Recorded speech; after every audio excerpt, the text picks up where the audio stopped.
Hi, Dr. Mason. Julie Hamilton here. I'm going to be discussing discussion-based learning today and the different research that I found and its effectiveness, how to make it most effective, and why we should be using discussion-based learning. To prepare for this literature review, I used a few different things. I used a lot of Sandra McGuire's book that you had us read in class, and then I found 8 research articles outside of class curriculum to help look at various studies and things that I've done. Of the articles and the research that I looked at, 4 different countries were represented: Canada, the United States, Australia, and Taiwan. I felt like that gave me a good overarching, even though it was only a couple, at least it covered 3 different continents and the effectiveness of discussion-based learning around the world. Likewise, age-wise that were discussed were pediatrics through graduate. And so I felt like while I didn't dive deep into one age group, I just went basic in general, obviously with the focus being in higher learning based off of the scope of this course. So I just wanted to start with explaining a little bit of why I chose discussion-based learning. I felt that discussion-based learning was a learning style that really changed the way I think about education. In one of the discussion posts that we did in class in referencing kind of our learning experiences in college, I mentioned that discussion-based learning was really only something I remember doing once in a high school setting. I had an English teacher that used to use Socratic seminars, and then in college, my early general ed classes very rarely relied on any sort of discussion, but towards the end in my major, I remember there being a few classes where we relied on discussion, but classes and professors relied more heavily on lecture-based learning. It wasn't until my master's degree or my master's program where I was there that we had smaller classes and we were able to have the readings, prepare ahead of time, and come and really discuss. We only had about 8 students in each class, and it allowed for elaborate discussions. Our class periods were 3 hours long, and my professors rarely lectured. They were just there and would interject throughout our discussions. And I found that for the first time, it was really interesting that I was hearing perspectives of my peers, and I felt like my own learning and my own kind of paradigms and different things began to shift as I was open to hearing from my peers. It also was one of the first times that I experienced a flipped type classroom, because of course in lecture styles you have readings that you're doing, but you're not necessarily discussing the readings, and so it doesn't give you a chance to go further into it. But for the first time I had readings that I was truly like immersed in preparation to be able to teach and explain how I interpreted them in our discussions. So it was a really profound experience for me. I found that here in the University of Illinois, I found kind of a mix. By far, your class has been the most discussion-based course that I've been in. I think a lot of that helps with, as far as usability, of course, your own teaching style and integration of discussion tactics, but also the size. For example, I was in a class with Dr. Pak in the summer. She's a phenomenal lecturer, and I really ate up all of the things that she was teaching. We had over 100 people enrolled in the course in the summer, so it made it very difficult to have discussions. She put us into breakout rooms a couple times, but with over 100 students, that's really hard to manage. So anyways, that's kind of my background of why I wanted to look into it and look into how, less of what it is and what makes discussion-based learning effective, so that I could then know in the future as a current high school teacher and hopefully a college professor somewhere down the line what I can do to make my classes an effective discussion. So in general, of course, discussion-based learning is learning based off of group dialogue. It's argued that smaller groups make for more profound learning and gains in discussion-based learning. For example, people say that kind of the ideal small group is 4, but discussions can be effective. This research that I read up to about 15 individuals. After that, they recommend kind of splitting the groups. That way you can have smaller, if you have 30 students in a class, you can split it into 2 different discussions, allowing for more students to be able to participate, and then feeling they can participate for a few reasons. For one, they feel more comfortable because they're not speaking in front of everyone. 2, it's a little bit more intimate, and 3, it's a little less intimidating. So those are some reasons why it's argued that smaller groups are a little better. Kristen Douglas, I actually read an article from her and her colleagues. She mentions, she looks at dental work, the dental college I should say, in Canada. I don't know which one off the top of my head, but they argue that one of the ways that discussions are so profound is because you're not looking for a specific answer, but you're rather looking for a learning experience, and even a learning performance, if you will, because you're just learning how to navigate other people's views. Likewise, discussion-based learning can be used widely simply as a way to learn how to communicate with others, which is why they argue that discussion-based learning should be implemented in younger grades as a way to help with human development and psychosocial development, as a way to teach how to communicate, not just political ideas, class ideas, but all of those kind of various things. Of course, Sandra McGuire, she mentions in chapter 4, she goes through kind of the difference between making an A and preparing to teach, and how preparing to teach is actually a little harder. And when she asks her students that question, it kind of shifts the way that they're preparing for class and learning, because her students mentioned to her that they feel it would take more time, and she goes in and explains why that is. It's because if you're preparing to teach, you're actually preparing to answer questions that might come to you, which means you're actually premeditating what types of questions could come and how you might be able to help someone navigate it. You're also having to synthesize the information enough to really understand it and make it so that someone else can come on the same page as you as well. And discussion-based learning allows students to have that experience of teaching each other, and in doing so, they're then diving deeper into the curriculum and creating a deeper understanding of the learning topics.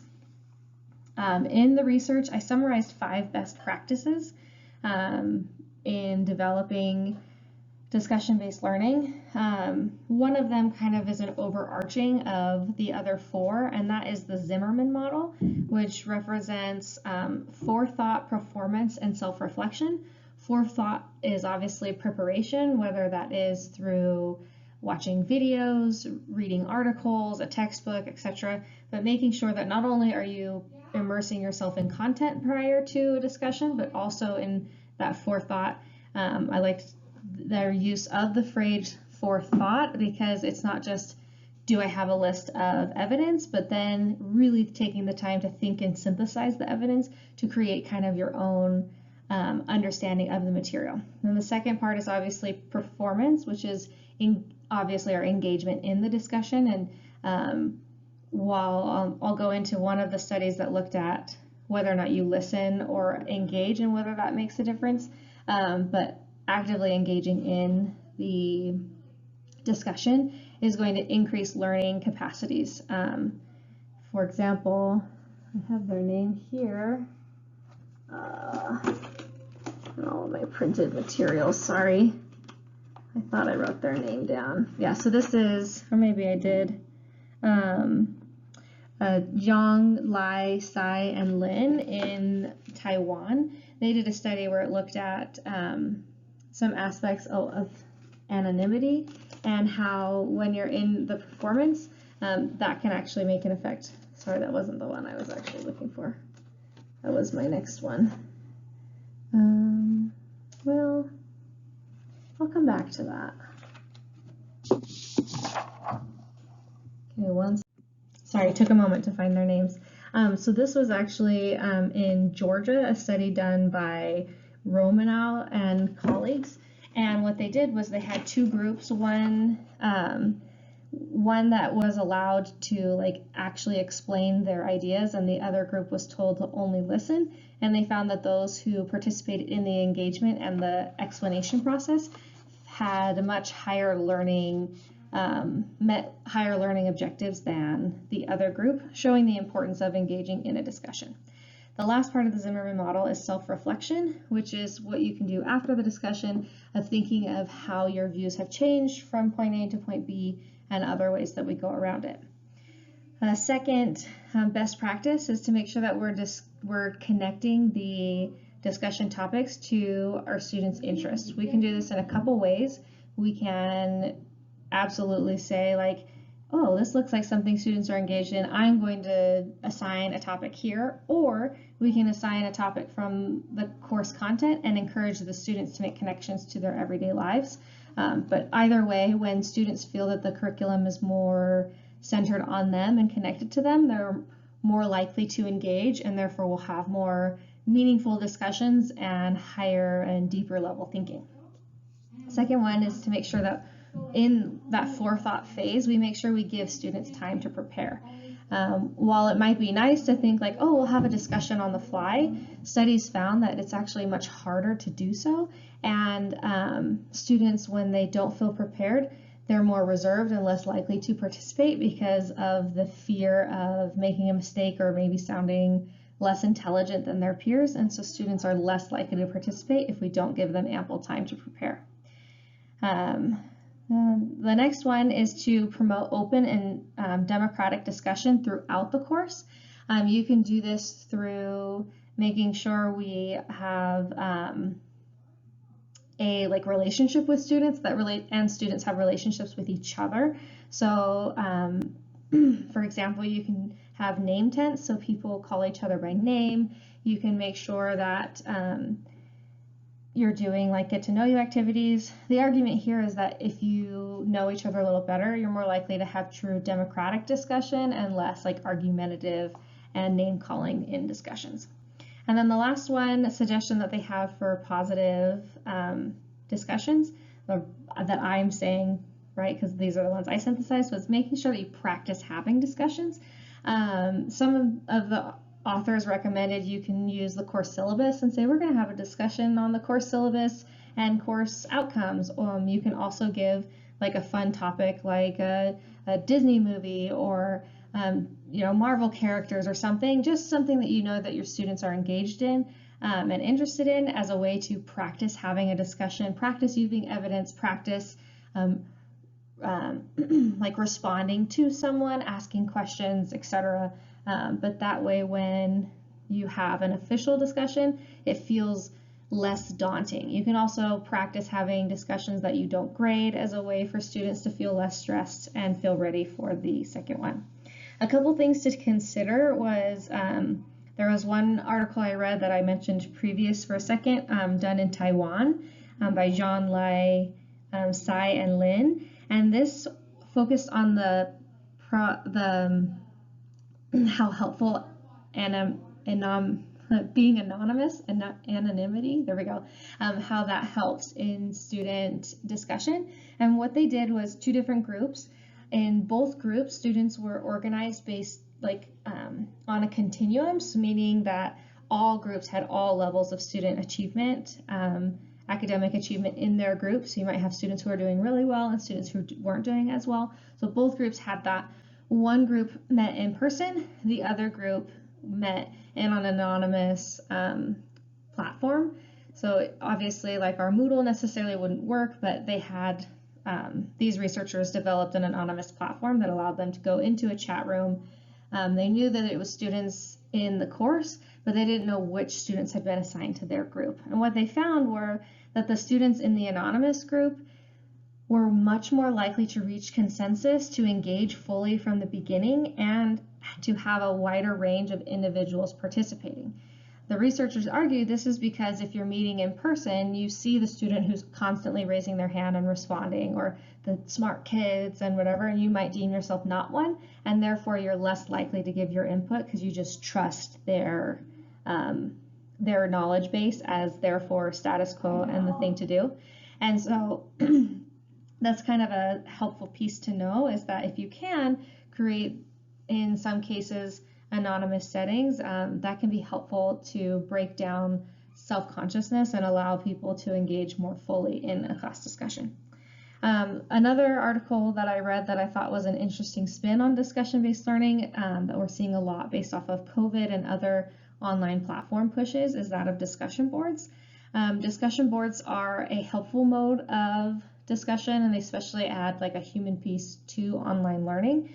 Some of the negatives of discussion boards is because it is asynchronous, you're not getting that instant feedback, and so perhaps by the time someone responds to your question, it feels too late and obsolete.